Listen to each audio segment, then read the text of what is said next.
Let's now bring in Terrell County, Texas Sheriff Thaddeus Cleveland, a friend of the show, and also Fred Hicks, Democratic strategist and president of the Hicks Evaluation Group. Gentlemen, good morning to you both.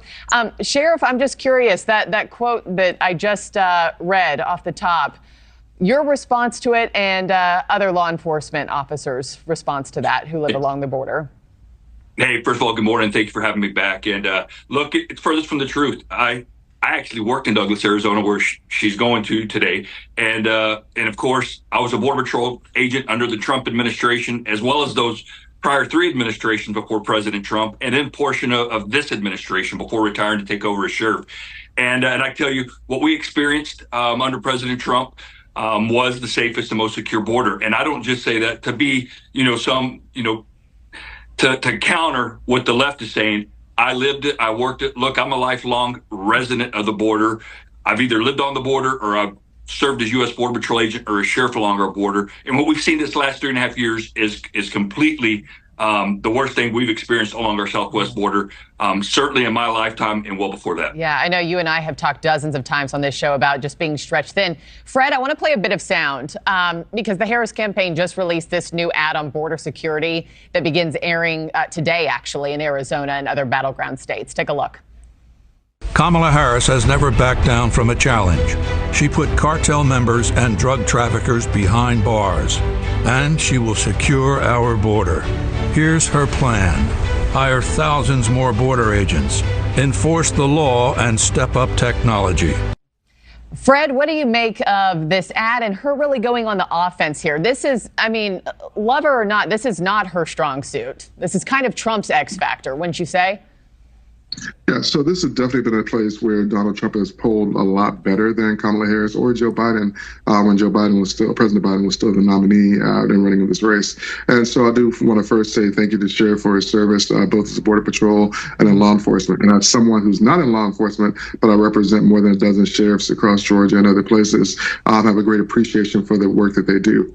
And that being said, I think this is very smart for Vice President Harris to tackle this issue because it is an issue. It's not as strong in polling as the economy, but it is an issue. And Arizona is a state that she wants to win. So this is about both having success in the campaign, but also setting the stage to govern successfully and to deal with a very pressing issue. Yeah, I know that appreciation goes a long way. And it's nice to have civil discourse here. You know, we can agree to disagree. Sheriff, when she comes today, is there anything that she can say that would make you or residents feel differently about her and how she would handle things? What are you hoping for?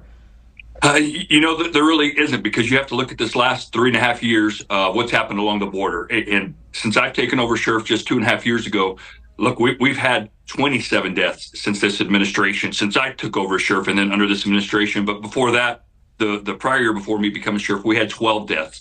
So, we've had 39 deaths in this county since this administration took over. Before that, we'd have maybe 1 death a year. And in almost 30 of those, I've actually touched those bodies and put them in body bags. And those are from people trying to cross our border. Our highest watermark for illegal alien apprehensions when compared to fiscal year 2020 was 417% arrests by the U.S. Border Patrol, and then a 467% increase in gotaways. Look, and like Mr. Hicks said, hey, I'm an American. Regardless of who wins, I'm going to continue to do my job.